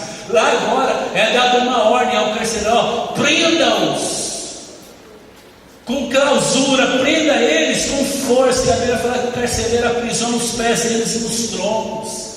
Só que o personagem principal desse texto não é Paulo e Silas, é o carcereiro. O carcereiro, ele tinha a chave da cadeia na mão, era ele que demandava, era ele que mandava, era ele que dava notícias para todo mundo de quem ele era, de quem tinha sido preso. Era ele que era o jornal da cidade daquela época. Da mesma forma que há o sensacionalismo hoje, havia naquela época o sensacionalismo, o noticiário, aquele que falava: aquele homem foi preso lá por estrupar, aquele homem foi preso por homicídio, aquele homem foi preso por roubar, aquela mulher foi presa por adultério. Ele noticiava, ele era o Senhor, ele era uma autoridade legalizada pelo governo daquele tempo. Ele era o cara, ele era o centro dessa atenção daquele tempo. Tinha uma posse, tinha uma posição, tinha família, tinha uma casa. Ele tinha a chave da cadeia na mão. Era ele que dava comida para os prisioneiros na hora que ele quisesse. Era ele que dava de alimento, era ele que dava banho de sol. Ele que determinava tudo, a ordem daquele lugar. Ele era o dono do presídio. Ele fazia o que ele queria. E aqui, usando a mensagem do carcereiro, muitos hoje estão assim. Estão criando para si montinho. Estão criando pequenos presídios. Aquele que semeia rebelião no meio da igreja. Ele está criando uma cela de pessoas que estão se alimentando de rebelião. E é ele que dá o alimento, é ele que semeia a rebelião. Então ele vem e dá a ordem e dá o alimento da rebelião. Então ele alimenta esse público. E tem um carcereiro que aprisiona aquele do egoísmo. Se o culto não foi eu que for dirigir, não tem graça.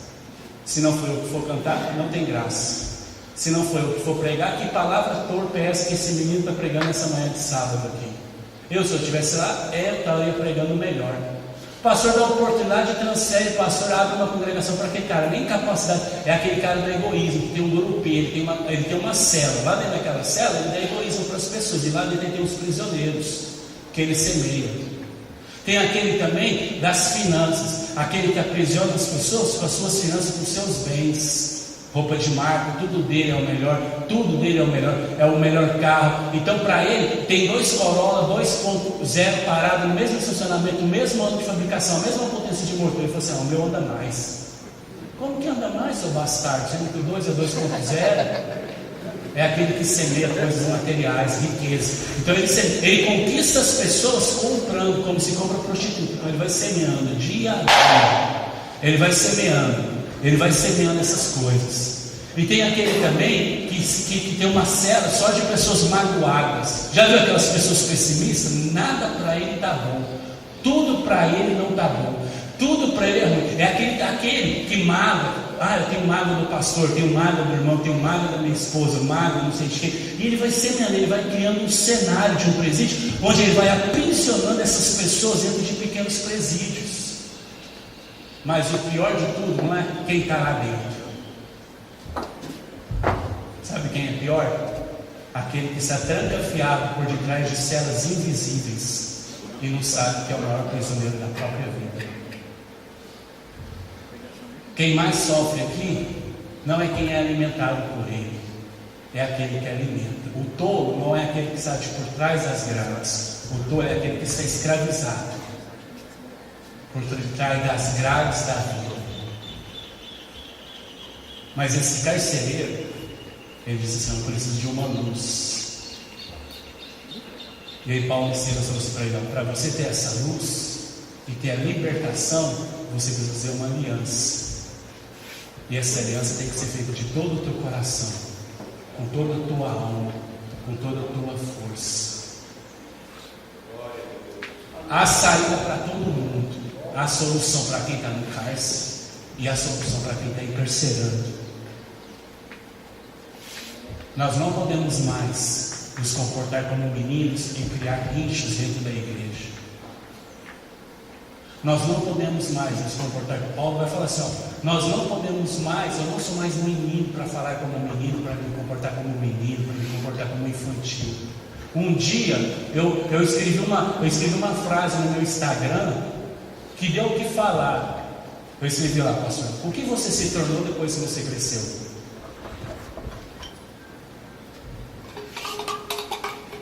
Todo mundo falou assim: cara, de que palavra, que frase, que pergunta interessante. O que eu me tornei depois que eu cresci?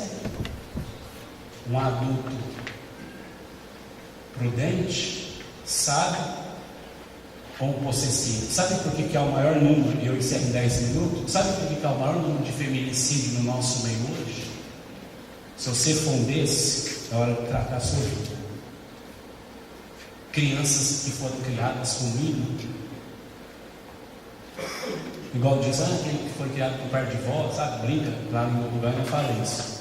Foi criado dando tudo pro filho. Toma, toma, toma, toma, toma. É chorar e dar. Quando você cria um filho mimado dentro de casa, sabe o que você faz? Você cria um adulto possessivo. Todo caso de feminicídio não é por ciúme, é por perda. Não aceitei a término do relacionamento. O que eu faço? Eu mato, porque se não for meu, não é de ninguém.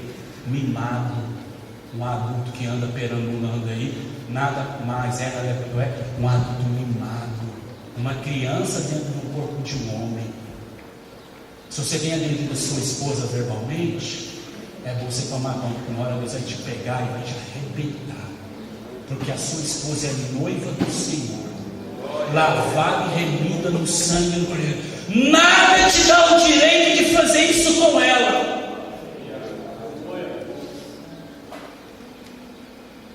Paulo vai falar para a igreja de Éfeso: marido, amai as vossas esposas como Cristo amou a igreja, por ela mesmo se entregou. Imagine você, ministro dessa explanação, disse: nós temos que ser abastecidos por 3 atributos: amor incondicional, misericórdia e compaixão. Imagine você conviver com uma pessoa que nunca vai errar com você. Que gosto tem isso? É no casamento que Deus exerce ou plana ou apruma o nosso caráter. É com a esposa impaciente, é com a esposa desastrada que nós vamos amá-las incondicionalmente, exercendo misericórdia e compaixão sobre ela. Imagina você chegando e todo dia tendo comida, o suco, aquilo que você tanto quer na sua casa. Mas não é, a realidade não é essa. A realidade é muito diferente daquilo que nós imaginamos. Sabe por que Deus permite? para que homens sejam enquadrados, para que homens sejam aplainados e passam a ser como um mestre.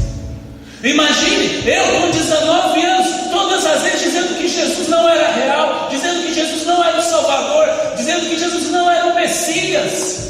Porque lá no Alcorão está escrito que Jesus é um simples profeta. No dentro do Alcorão, Jesus é tratado como Issa. O quê? Só um nome comum de qualquer um.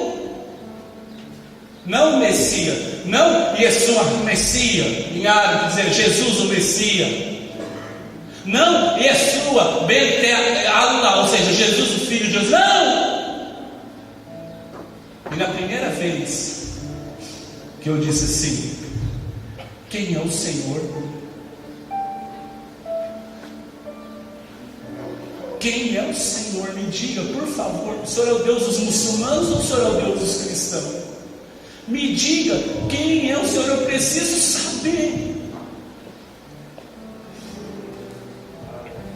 3 semanas depois, estou dormindo no meu quarto, me desperto assustado, como se alguém me tirasse da cama.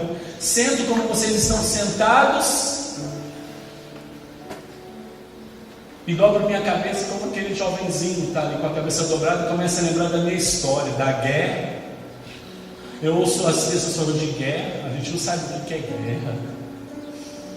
Se andar 160 quilômetros de Sheba ao sul do Líbano para ir para Beirute, você vê casas, sonhos destruídos, pessoas, crianças mortas, crianças que correndo de um lado para o outro dizendo: Iababa, Uaina, Iababa, Uaina, aí entendendo, papai, onde o senhor está? E o pai estava soterrado, pais ensanguentados gritando: Iabane, Iaune, Uaina, Uaina, dizendo: meus filhos, onde vocês estão? Os filhos estavam soterrados. Comecei a me lembrar quando eu cheguei no Brasil, dava para falar a língua. Uma história passou na minha mente. Mas a última cena que veio na minha mente foi que quando com 19 anos de idade, pastor Samuel, eu tive acesso pela primeira vez à Bíblia Sagrada. Por causa da irmã Almerinda, aquela mulher maranhense de 1,58 m, que mal sabia até a 4ª série, mas deixou uma Bíblia lá em casa de presente para minha mãe. Posteriormente minha mãe permitiu que eu lesse essa Bíblia. E no dia que eu li essa Bíblia, eu dizia: quem é o Senhor? Daqui a um pouco, a luz e a brisa no quarto aumentaram. Eu abri os meus olhos. Diante de mim, lá estava ele, que durante toda a minha vida eu o neguei. Que durante toda a minha vida eu havia dito que ele não existia, porque o meu pai havia me ensinado, o meu avô havia me falado que tudo aquilo que diziam lá em Israel da minha cidade é como daqui em Anápolis, dizia: ó, aquele povo é o povo maldito, Deus vai tornar eles em suínos, em equinos. Está lá na Sura 5, no versículo 157, que todo aquele descrente do Alcorão, aquele que se diz ser judeu, será transformado em porco e em cavalo.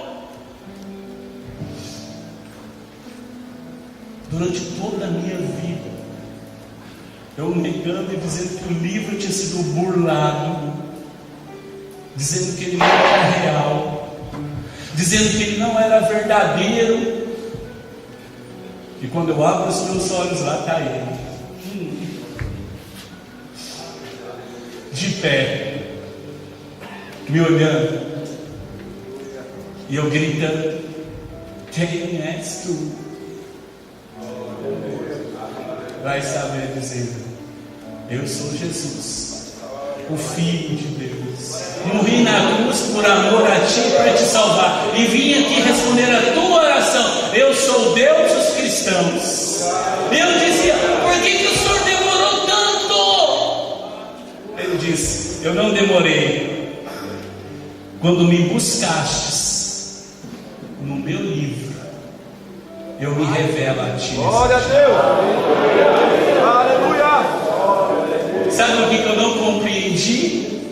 Porque depois de eu ter tido tantas coisas contrárias, lá estava ele me amando.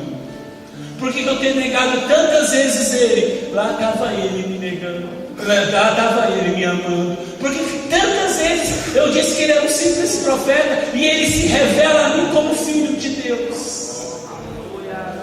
Você entende por que você tem que amar sua esposa? Porque você tem que cuidar da sua casa. Por que essa palavra é viva? Estou ouvindo de Palmas. Há 15 dias atrás, um pastor me perguntou, nós estávamos numa plenária da nossa convenção, é aquele momento de reunião à tarde, onde saem os assuntos burocráticos e passam para assuntos mais informais. Um pastor levantou e disse assim para mim: como é que você aguentou tanta pancada na sua vida? Eu tenho cicatrizes espalhadas pelo meu corpo todo. Como é que você aguentou tanta pancada? Como que você suportou tanta humilhação? Eu disse: porque um dia essa palavra me encontrou. Ele disse para mim: tu és meu, eu não abro mão de ti, tu és meu filho, eu te amarei com amor eterno. E eu disse: pastor, tudo é tão insignificante perto diante desse amor. Tudo é tão pouco. Se eu fosse eu ter que passar de novo, pastor Samuel, só para ver meu pai lá ajoelhado do lado da mesa, dizendo assim: Ana bate que é sua, Ana berrega que é sua, Ana camendo, bate que está no mim. O Halley também dizia: eu também quero me tornar cristão como meu filho me tornou um dia na sua vida. Eu passaria de novo. Porque um dia Ele fez uma aliança eterna conosco. Ele fez uma aliança eterna comigo. Ele fez uma eterna aliança com você. Ele dizia que nesse mundo você teria aflições, mas Ele disse: eu te dou bom ânimo. Nesse mundo você terá dor, mas eu te fortaleço. Nesse mundo você terá traições, mas eu sou seu bom amigo. Nesse mundo você sofreria, mas eu sou seu amparo.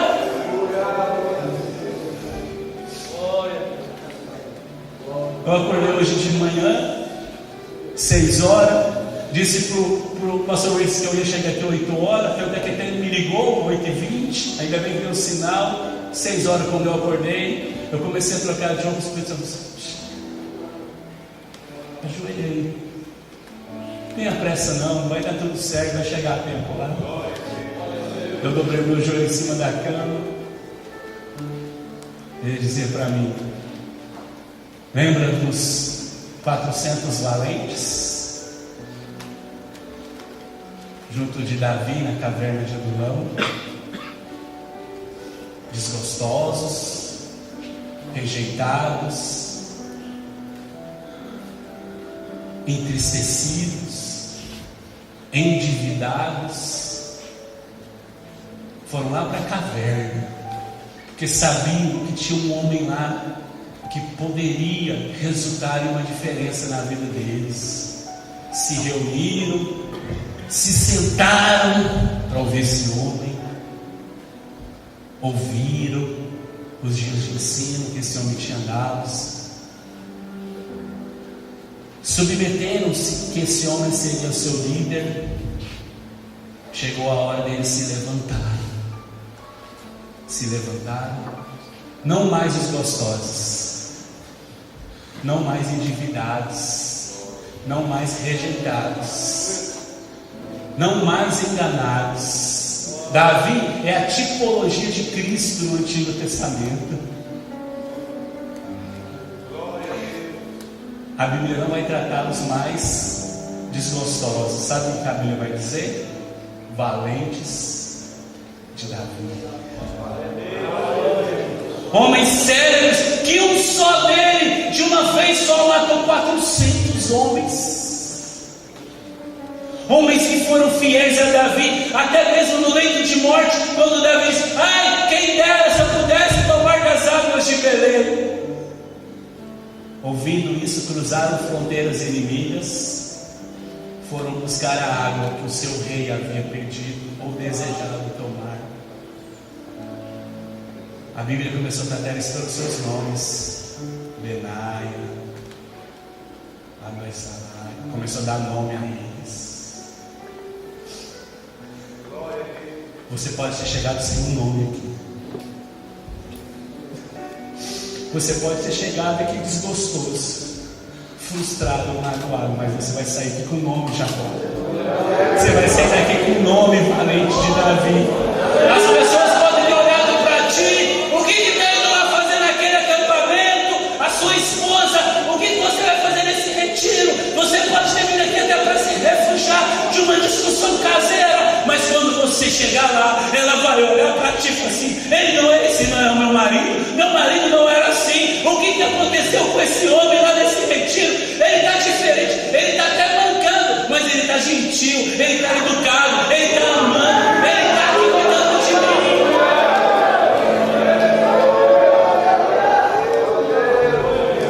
E o Espírito Santo falava comigo: assim farei eu nesses dias, no lugar que tu for. Aquele lugar, não por causa de ti. Deus me colocou no meu lugar. Porque às vezes a gente quer aparecer, não por causa de ti, mas por causa de mim. Porque eu estarei lá. E desde o primeiro momento, a equipe de louvor, o pastor vice-presidente chegou e falou assim: que presença de Deus está aqui. Que presença de Deus está aqui.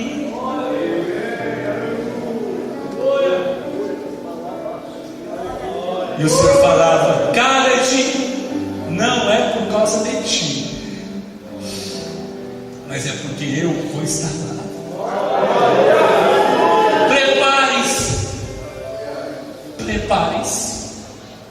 Prepare-se. Desculpa, estar olhando o relógio, sou meio árabe, criterioso com horário. Eu queria que você ficasse de pé no seu lugar. Essa aqui foi uma pequena introdução daquilo que eu havia preparado. Eu havia preparado algumas outras coisas. Eu nem havia compartilhado o meu testemunho. E eu estava aqui orando, vocês viram, andando de um lado para o outro, esperando que o Espírito Santo falasse comigo: Senhor,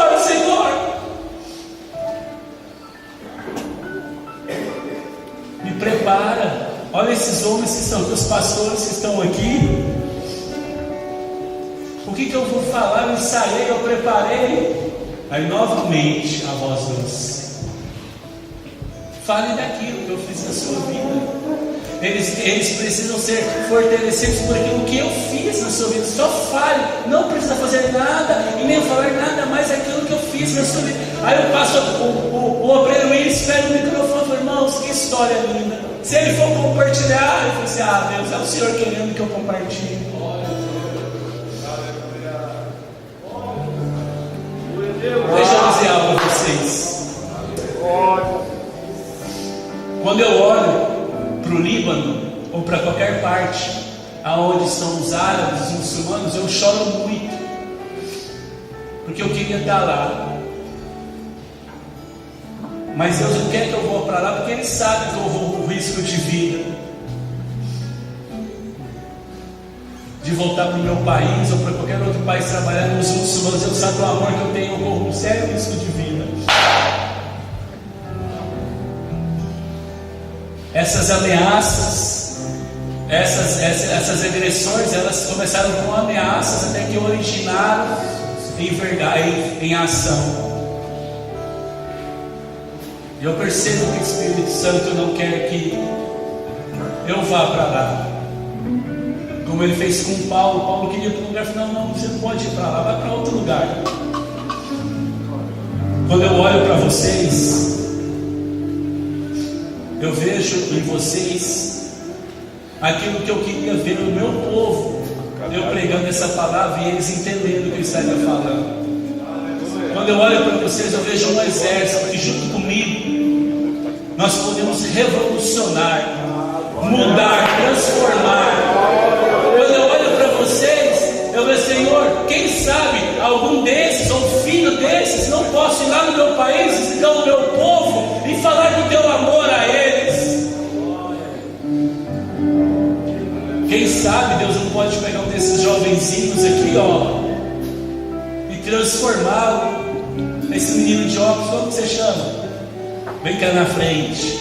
Aqui, como que você chama? João Pedro. Eu tenho uma palavra para te dizer, João Pedro. Fazer igual o pastor, tira a mão do bolso, pode, deixa a mão livre. Tu nem sabe o que Deus vai fazer na sua vida, João. Cadê seu pai? Chama seu pai aqui. Tu nem sabe, moço, olha para mim, o que Deus vai fazer na tua vida. Tudo aquilo que o teu pai está semeando, tu vai colher. Tudo aquilo que o papai está orando, pagando o preço, tu irá colher. Tu visitarás nações. Tu será porta de entrada do Evangelho das nações. Em 6 anos, Deus transformará o teu futuro. Deus começa hoje. Do mesmo Espírito, do mesmo conhecimento que há em mim, Timóteo, eu ponho sobre ti os mesmos dons.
Mas Deus não permitiu que tu foste por causa daquilo que Ele tem para a tua vida nessa terra. Os olhos do teu avô não descansará enquanto ele não ver essas palavras se cumprindo na tua vida. Precocemente o Senhor te levará. Tu não ficarás no teu lar por muito tempo. Instrua-te na palavra. Busque ao Senhor nas madrugadas. busque a lei dele, e tu verás o quão benéfico é servir a Deus de todo o teu coração.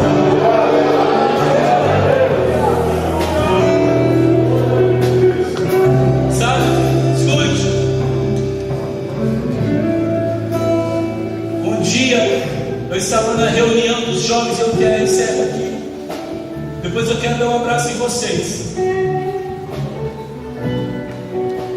Expulso de casa, sentado nas cadeiras da igreja, na reunião de jovens que iam aos domingos, e aí cada um falando do seu sonho. E aí eu era o penúltimo da fila, chegaram para mim e falaram: Carlos, qual é o seu sonho? Eu falei assim: meu sonho é ser pregador da palavra. Eu vejo o meu pastor pregando, meu coração queima, eu quero ser pregador e pastor. Carlos, você é filho de muçulmano, não tem ninguém na sua família que é cristão.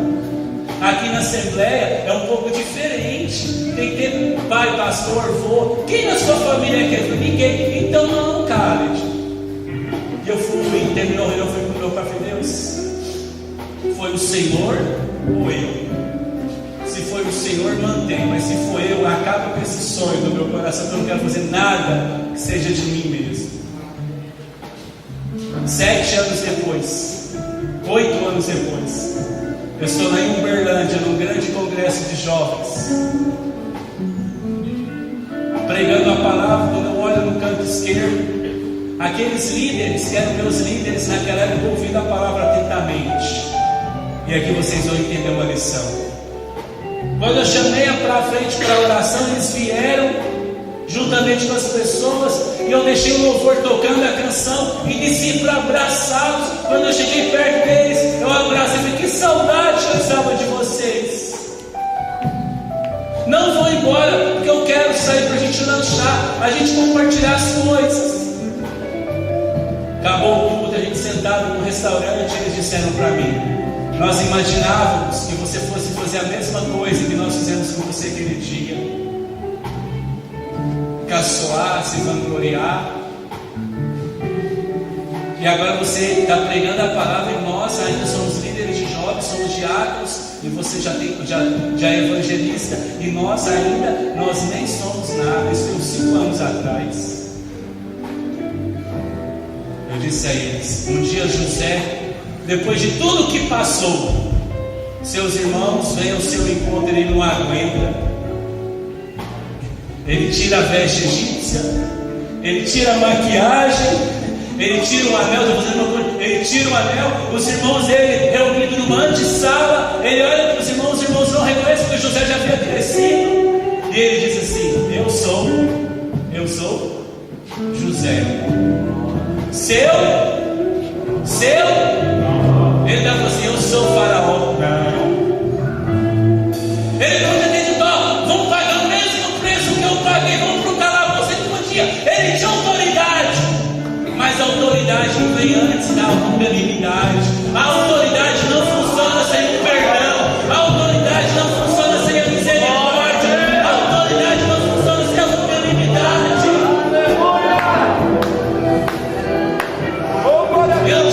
Eu disse aos meus amigos: eu quero ajudar vocês a chegarem onde um dia eu cheguei. Você está entendendo o que Deus está te falando? Aquele que não acreditou em você um dia, você não vai olhar para ele e dizer: já que não quis me ajudar, agora vai aplaudir na plateia porque tem sendo cantado. Não! Vem cá, João Pedro, rapidinho aqui. Você vai pegar e vai fazer o quê? Vem, João, vai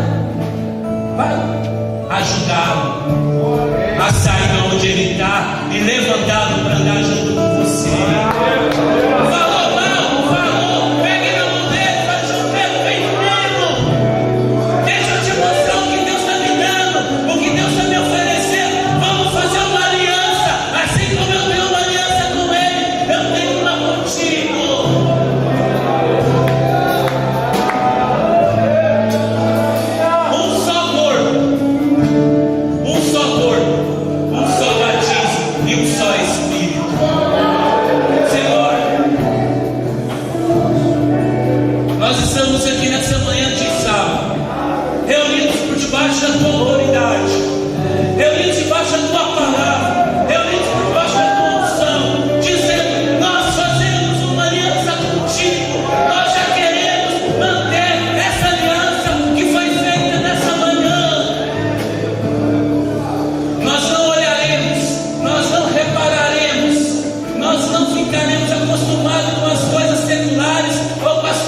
gente vê que não seja